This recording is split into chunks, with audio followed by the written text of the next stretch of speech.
Hello दोस्तों, मैं lily हूं और आप देख रहे हैं हेडूस्पार्क। आज के इस वीडियो में हम जानेंगे कि अमेरिका ने यमन पर हमला क्यों किया। तो चलिए वीडियो शुरू करते हैं, लेकिन उससे पहले मेरे यूट्यूब चैनल को लाइक, शेयर और सब्सक्राइब करना न भूलें। अमेरिका ने यमन पर हमला क्यों किया? अमेरिकी राष्ट्रपति डोनाल्ड ट्रंप ने कहा कि अमेरिका ने यमन में हूती विद्रोहियों पर निर्णायक और शक्तिशाली हवाई हमले किए हैं। उन्होंने इसका कारण रेड सी, लाल सागर में जहाजों पर हुए हमलों को बताया। ट्रंप ने सोशल मीडिया पर कहा, ईरान द्वारा वित्तपोषित हूती गुंडों ने अमेरिकी विमानों पर मिसाइलें दागी हैं और हमारे सैनिकों व सहयोगियों को निशाना बनाया है। उन्होंने कहा कि इनकी डकैती, हिंसा और आतंकवाद से अरबों डॉलर का नुकसान हुआ है और कई जानें जोखिम में पड़ी है। हूती नियंत्रित स्वास्थ्य मंत्रालय के अनुसार इन हमलों में कम से कम 31 लोगों की मौत हो गई और 101 अन्य घायल हो गए। हूती समूह ने कहा कि वे तब तक रेड सी में जहाजों को निशाना बनाते रहेंगे जब तक कि इजराइल गाजा की नाकाबंदी समाप्त नहीं करता। साथ ही उन्होंने अमेरिकी हमलों का जवाब देने की चेतावनी दी है। हूती विद्रोहियों का प्रभाव क्षेत्र और हमलों की प्रतिक्रिया। शनिवार शाम को यमनी राजधानी सना और उत्तरी प्रांत सादा, जो सऊदी अरब की सीमा से सटा हूती विद्रोहियों का गढ़ है, में कई विस्फोटों की सूचना मिली।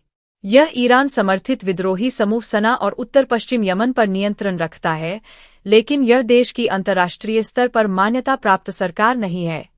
कुछ अपुष्ट तस्वीरों में सना के हवाई अड्डे के ऊपर काले धुएं के गुबार देखे गए, जिसमें एक सैन्य सुविधा भी शामिल है। हूती विद्रोहियों ने अमेरिका और ब्रिटेन पर नृशंस आक्रमण करने और सना में आवासीय क्षेत्रों को निशाना बनाने का आरोप लगाया है। हालांकि ब्रिटेन ने शनिवार को अमेरिका के इन हमलों में सीधे तौर पर भाग नहीं लिया, लेकिन उसने अमेरिकी विमानों को ईंधन भरने में सहायता प्रदान की। हूती विद्रोही जहाजों पर हमले क्यों कर रहे हैं? हूती विद्रोहियों का कहना है कि वे इजराइल हमास युद्ध के दौरान फिलिस्तीनियों के समर्थन में हमले कर रहे हैं। हालांकि उनके यह दावे अक्सर गलत साबित हुए हैं कि वे केवल इजराइल, अमेरिका या ब्रिटेन से जुड़े जहाजों को निशाना बना रहे हैं। नवंबर 2023 से हूती विद्रोहियों ने रेड सी और गल्फ ऑफ अदन में दर्जनों व्यापारिक जहाजों पर मिसाइल, ड्रोन और छोटे नावों से हमले किए हैं। उन्होंने 2 जहाजों को डुबो दिया, एक पर कब्जा कर लिया और 4 चालक दल के सदस्यों की हत्या कर दी। ट्रंप ने कहा, इन हमलों को सहन नहीं किया जाएगा। उन्होंने आगे कहा, हम तब तक अत्यधिक घातक बल का प्रयोग करेंगे जब तक कि हमारा उद्देश्य पूरा नहीं हो जाता। पश्चिमी युद्धपोतों की तैनाती और अमेरिका ब्रिटेन के लगातार हवाई हमलों के बावजूद हूती विद्रोही अपनी गतिविधियों को जारी रखे हुए हैं। इजराइल ने भी जुलाई से हूती ठिकानों पर हवाई हमले किए हैं, क्योंकि यमन से इजराइल पर 400 से अधिक मिसाइल और ड्रोन दागे गए थे, जिनमें से अधिकांश को नष्ट कर दिया गया। रेड सी पर असर और वैश्विक व्यापार। मुख्य शिपिंग कंपनियों को रेड सी मार्ग छोड़कर दक्षिणी अफ्रीका के लंबे मार्ग से गुजरने के लिए मजबूर होना पड़ा है।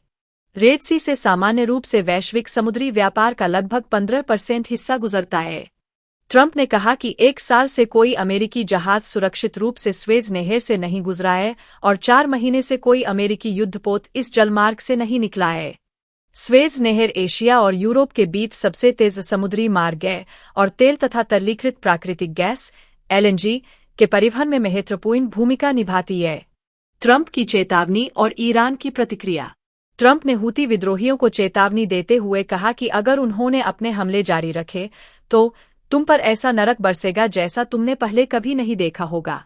लेकिन हूती विद्रोहियों ने अपने रुख में कोई बदलाव नहीं किया और कहा कि इस आक्रमण से उनका फिलिस्तीन के लिए समर्थन कम नहीं होगा। इस आक्रमण का करारा जवाब दिया जाएगा और हमारी यमनी सेना किसी भी प्रकार के बढ़ते संघर्ष का मुकाबला करने के लिए पूरी तरह तैयार है, हूती समूह ने कहा। ट्रंप ने ईरान को भी चेतावनी देते हुए कहा कि वह हूती विद्रोहियों का समर्थन बंद करे, अन्यथा वाशिंगटन तेहरान को पूरी तरह से जिम्मेदार ठहराएगा और हम इसमें कोई नरमी नहीं बरतेंगे।